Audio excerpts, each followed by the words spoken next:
warahmatullahi wabarakatuh. Waalaikumsalam warahmatullahi wabarakatuh. Good morning, everyone. Morning. How's it going today? I'm fine, and you? I'm pretty good too. Nah, apakah hari ini yang tidak berangkat siapa? Tanya. Tadi sudah berdoa? Last week, what did we learn? Minggu lalu apa yang kita pelajari? Nah, last week we studied about rooms in the house, ya? Yeah. Which room used for cooking? That's right, kitchen. And which room used for sleeping? Bedroom. Buat tas? Coba sebutkan benda apa aja yang ada di dalam tas kalian. Kita akan belajar mengenai penggunaan fungsi dari there is dan there are. Nah, fungsi sosialnya apa? Fungsi sosialnya itu untuk memberi dan meminta informasi mengenai keberadaan benda, orang atau hewan. Lili, ada berapa buku di sana? Nah, Lili bilang di sana ada 10 buku, berarti there are 10 books. Seperti itu. Structure-nya apa? Structure-nya itu there is dikasih a atau an. Nah, there is a atau an digunakan untuk benda tunggal. Benda tunggal tahu maksudnya apa? Satu benda ya. Contoh di sini ada berapa anggur? Satu anggur. Di sini ada berapa meja? Nah, 24. Kalau banyak berarti pakai there are. Tapi kalau cuma satu papan tulis berarti pakai there is a whiteboard. Di sini ada sebuah papan tulis digunakan untuk benda tunggal berarti satu benda. Ada satu lampu. There is a lamp. Nah, di sini ada a atau an. Ya. Itu digunakan untuk benda yang bunyi awalnya konsonan. Tahu konsonan?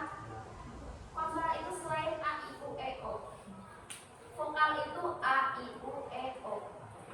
Contohnya lamp. Bunyi huruf awalnya huruf apa? L. Itu konsonan apa vokal? Konsonan. Table. Bunyi huruf awalnya apa? T. Itu vokal apa bukan? Bukan. Berarti namanya huruf konsonan. Kalau an digunakan untuk bunyi huruf yang pertama huruf vokal. Contohnya there is an apple on the table. An apple. A, I, U, E, O. Berarti apple pertamanya e pakainya an. Gitu ya. Nah, selanjutnya ada there are. There are digunakan untuk benda jamak. Benda jamak itu berarti more than one. Lebih dari satu. Contohnya apa? Contohnya two books. There are two books on the desk. Ada 2 buku di atas meja. Ada 3 buku dalam tas. Berarti there are 3 books in the bag. Ada 2 pensil di dalam tempat pensil. Berarti there are 2 pencils in the pencil case. Makanya there seperti itu ya. Nah, tadi sudah mencatat benda-benda yang ada di dalam tas? Sudah. Oke. Sekarang silakan tulis menggunakan there is atau there are.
Terus untuk kalimat tanya interrogatif kita pindah is atau are-nya di depan. Di sini contohnya there is an apple on the table. Kalau tidak ada apel berarti there is not an apple on the table. Oke, ini untuk kalimat negatif. Kalau interrogatifnya gimana? Interrogatifnya isnya pindah ke depan. Is there an apple on the table? Beri tanda tanya karena kalimat interrogatif.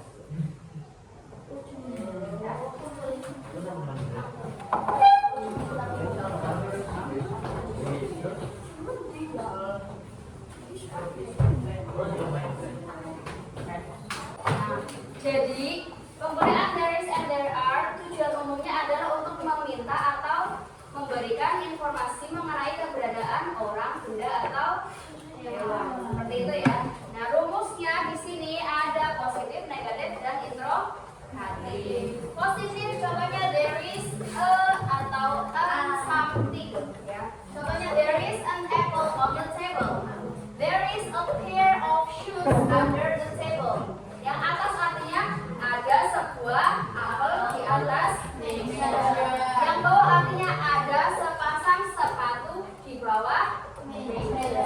There are many students at the schoolyard. Ada banyak siswa di lapangan atau halaman sekolah. Ini kalimat positif. Kalau kalimat negatif kita tinggal menambah kata not setelah kata kerja. Contohnya setelah is, setelah are, ya. Contohnya bagaimana, Miss? Bagaimana? Nah, contohnya there is not an apple on the table. Berarti artinya tidak ada sebuah apel di atas meja, ya. Tinggal menambah not setelah is atau are. Terus kalau interrogatif itu kalimat tanya. Ada apa nggak di atas meja? Nah, ini artinya is there an apple on the table? Nah, kata isnya yang di sini tadi dipindah ke depan. Jangan lupa untuk membubuhi tanda tanya karena namanya kalimat interrogatif. So guys, any question so far? Ada pertanyaan? Tidak. Masih bingung? Tidak. Oke. Sudah dikumpulkan semua tadi? Sudah cukup jelas? Oke. Kalau bingung tanya ya.